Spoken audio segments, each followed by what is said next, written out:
I've been filming a very big video testing out the Flashforge Adventurer 5M Pro, and this is just about the transparent printing because I figured this was worth its own video.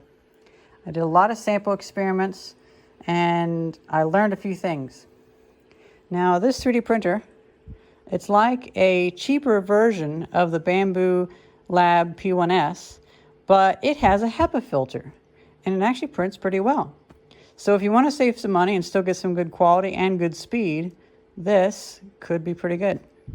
This would probably be the printer I would end up buying because I don't have enough money to really put towards stuff like that. My friend has I believe the Adventurer 4, and he enjoys that quite a bit. But that's definitely of an older style of 3D printer.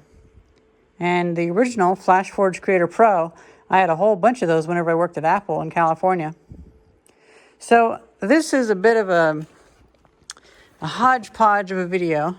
So I'm going to give a little bit of insight into this. In this video, we're printing PETG, and I created a little model that it's like a little water pump, and I decided to print this in clear. I've actually been trying to print things in fully crystal clear transparent for about 2 years now. I've printed some things for Theis, printed a few other things. Nothing ever really ended up quite right. And in this, I created a little model that was this shape. Before that really finished printing, I ended up canceling the prints and just trying not to waste plastic. And I came up with these. A lot of people online, there's actually a guide online that goes over all of this. They recommend 10 or 15 millimeters per second or 10 millimeters per second, but 0.1 of a millimeter. And I'm really trying to stick to 0.2 of a millimeter because if I'm going to go so slow, if I'm going to have to go down to 10 millimeters per second or 15 millimeters per second, I really want to be able to have the layers be thick. So at least it's not taking forever to print these things. I printed, let's see, I stuck at 20 millimeters per second, 0.25 millimeter height, and I messed with the flow rate. These are the different ones that I did. And I noticed that as I increased the flow rate, it did a little bit better. When I get to 1.07, the lines between the extrusion, it's got a little bit crazy looking. And I felt like that might mean that I was going too far. Well, I wasted more time doing 1.05 and different sorts of things. It wasn't until I went crazy and went 1.15 that I got a better result. Oh, right, and also, oh, here we go. That's the 1.5. 1.05. OV means overture 3D filament, and IN means inland. I'm remembering this in real time. I actually ran out of the inland filament, and I tried the overture, hoping that it would fix my issues, but it didn't. Whenever I went to a flow modifier of 1.15, all of a sudden everything was different. Then everything was far more transparent. Just look at that. Now with this, I had to sand this at 600 grit with a belt sander. And then I sanded it by hand with, again, 600 grit sandpaper, but 2500 grit sandpaper. I would really enjoy finding a method to heat polish it or something like that, but I can't quite figure that out just yet. So sandpaper had to do for this one. But look at that. Look how well the light goes through that. It almost looks like it's fully plastic, at least from far away. Now, after that point, once I realized that it was along the right track, we had a cloudiness inside of it, the crisscrossing lines. I believe those are bubble trails. And then we also had it splooging out the sides. This one was 10 millimeters per second, 0.2 millimeters height, flow multiplier of 1.2, full print. Now with the next one, I went to, same settings, but I went to 1.15 flow. And that didn't go out the side nearly as much. Wait, no, this one's the one, sorry. It didn't quite go out the side very much. And whenever I look through it, you know, whenever you look through things with your eyes and not just a camera, you can actually see a bit more depth because we have two eyes after all. And it seems that some of this lines is actually a disruption, mostly in line with how this bumps out. So that disruption is causing some of the issues. Meanwhile, there's less down here.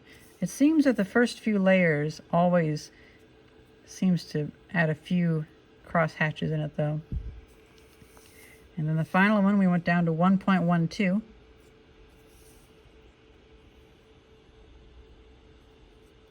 And it had even less. Although with these, I've had varying levels of sanding and messed them up a little bit, so it's a little bit difficult to tell.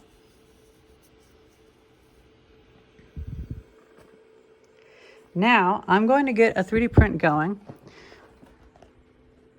And I'm going to show all the video clips that I was recording.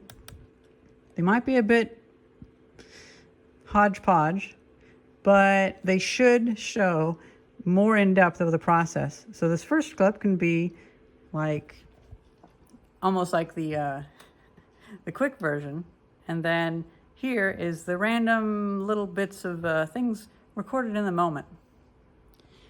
And what I'm actually going to print right now is a little lens for a toolbox.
we have it. The first one. This is 3. This one is number 4. And this one is number 5.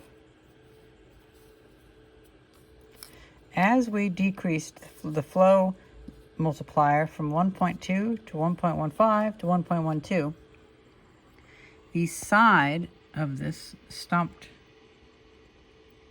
spilling out as much. And on the inside, with less, I guess you could call it rupturing, there was less interference on the inside. At least it seems there is. Less clouding, less bubbles.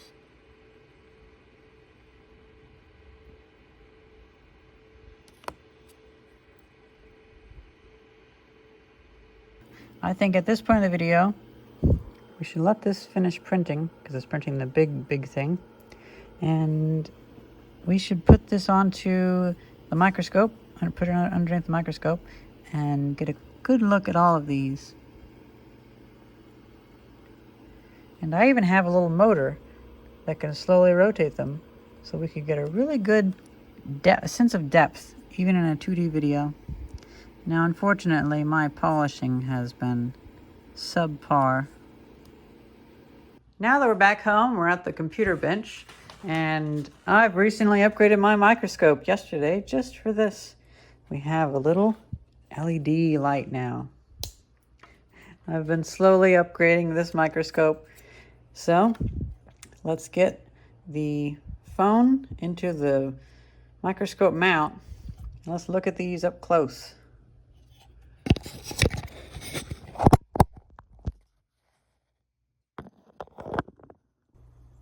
Zoom in a little bit. Let's get our foam block installed. Oh, it's actually in focus. And I had printed a top to I had gotten a little bit too confident with my transparent 3D printing skills, and I decided to print the top of a toolbox to be clear. Let's not speak of that, because turns out what I've learned in this video only works with large, solid, monolithic blocks of things. When you try to print tiny stuff, it just messes up. Now, to be fair, I think having a perfectly smooth build plate would actually resolve that, because as you can see here, this is on the very first print, which is the Inland Transparent PETG, 20 millimeters per second, 0.25 millimeter layer height, and flow rate of 1.03. And so we actually have like a smearing. I think we only have a few layers on there. It kind of has these long bubbles.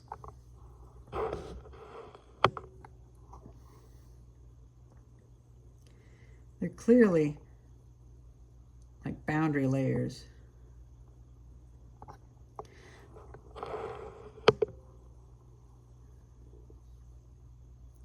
Now let's look at the second Inland, which we used a flow rate of 1.05.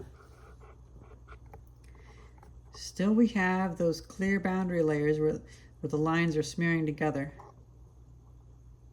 All right, what I was going to say was, it seems there's always a bit of a grid-shaped disruption at the bottom of the print.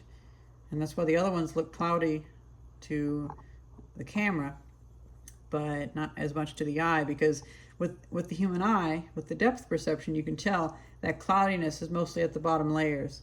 And I believe that's mostly caused by the uneven print bed, because there's a rough texture. That's where some of the marker got on it. So this is the same as before, 20 millimeters per second, 0.25 millimeter layer height, but now 1.05 flow rate.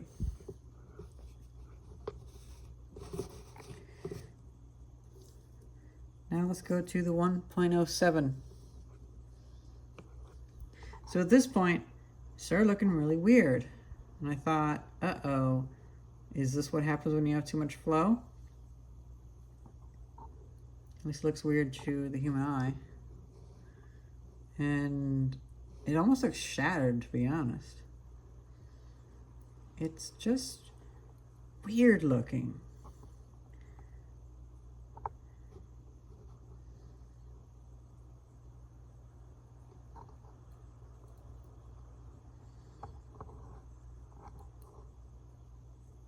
So at this point, I thought I was doing something wrong.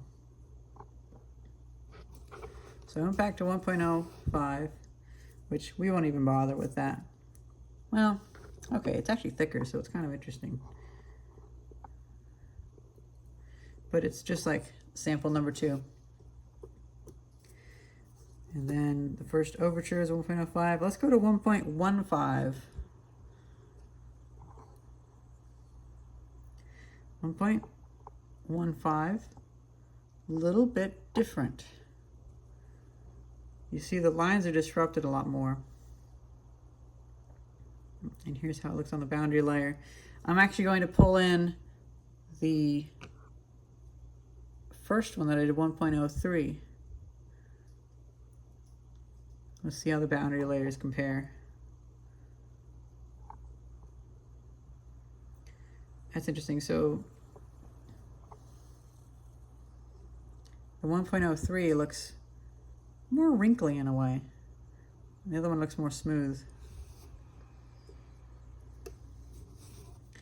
Now what I'm interested in is once we actually get into the full prints. So this is the front, the top highest section that I actually polished. And I found it really interesting that once you go above a few layers with, let's see, this is flow rate of 1.2, the one that kind of pooped out the side a lot. It has these perfectly spherical little bubbles. So that definitely shows some of the issue.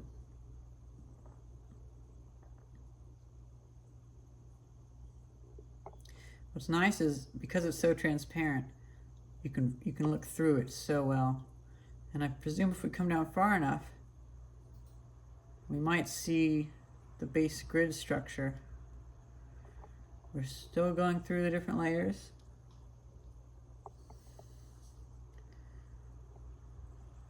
And now we're coming to the first few layers. We can just barely see it, but it is there. I'm glad I made this. I'm glad I didn't make this print any thicker because I've about maxed out the focal length of my lens looking through the plastic. But you can see in the very, very base of this, I think 30 layer print, these bottom 3 or 4 layers have a lot of issues. But then as you come up through all the layers, it's just bubbles. Now let's look at the next one, which was instead of a flow rate of 1.2, it's a flow rate of 1.15. The bubbles seem a little bit smaller and less grouped together. Let's go way down. Oh, we have some long ones actually. Let's go way down and see that base layer. I think that would be the base layer, to be honest. Yeah, I think now we're on the base layer.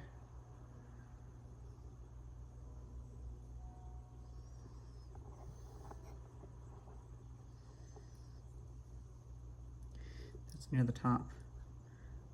And that's actually the polished surface. I can see some pieces.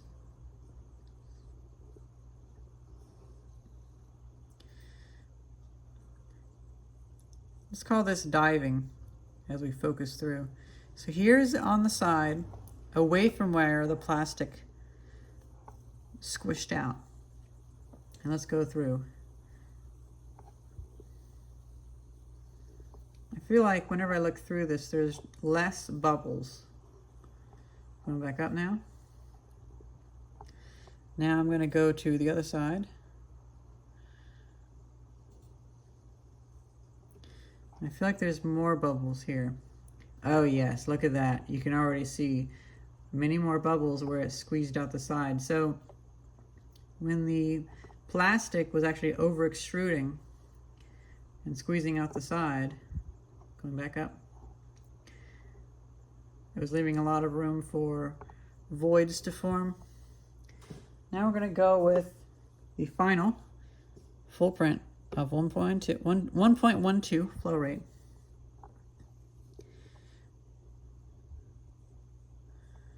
Here is the side which was squeezing out on the other ones.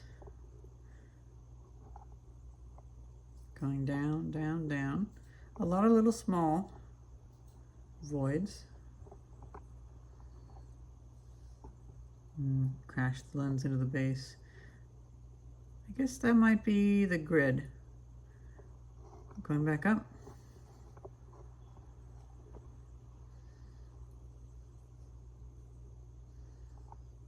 Now we're going away from the side with the disruption.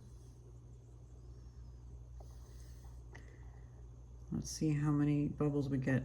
A lot fewer. So a modifier of 1.12 might still be too high. You might still be causing some issues. Yeah, whenever you go through this middle section here, there's like nothing.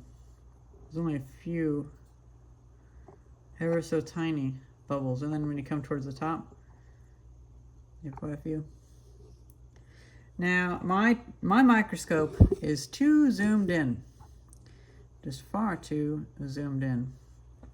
So let's take this out and let's get these into a really interesting pose. From bottom to top, we have first print, second print, third print.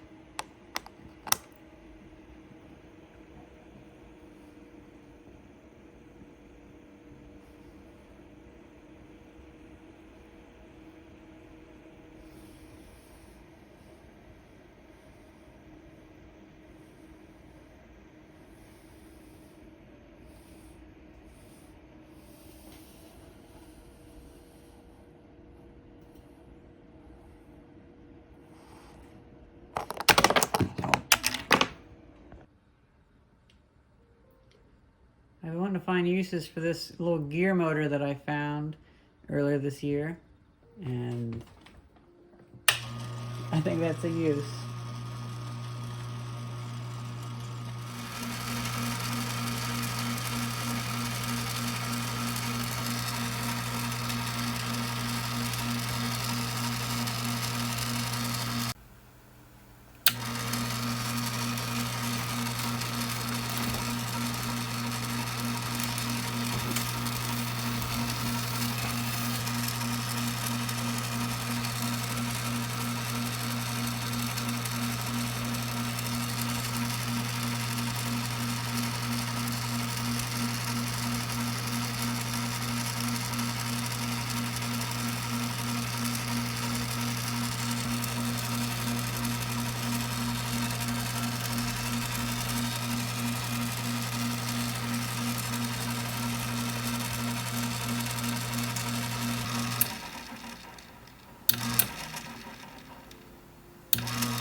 I love how it looks on the side, like right through there.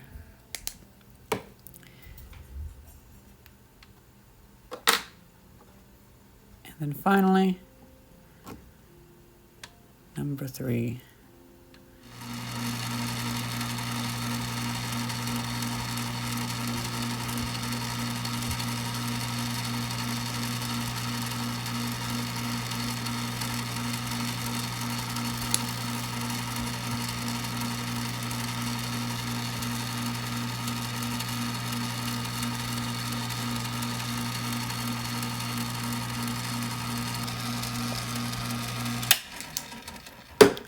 Well, that's pretty cool. I say we end it there because that's enough experimenting in the middle of another video before... Well, I shouldn't spend any more time on this. It obviously isn't super transparent, but some of that is the rough base causing a lot of issues. And then the rest, it's that issue of it getting bubbles in.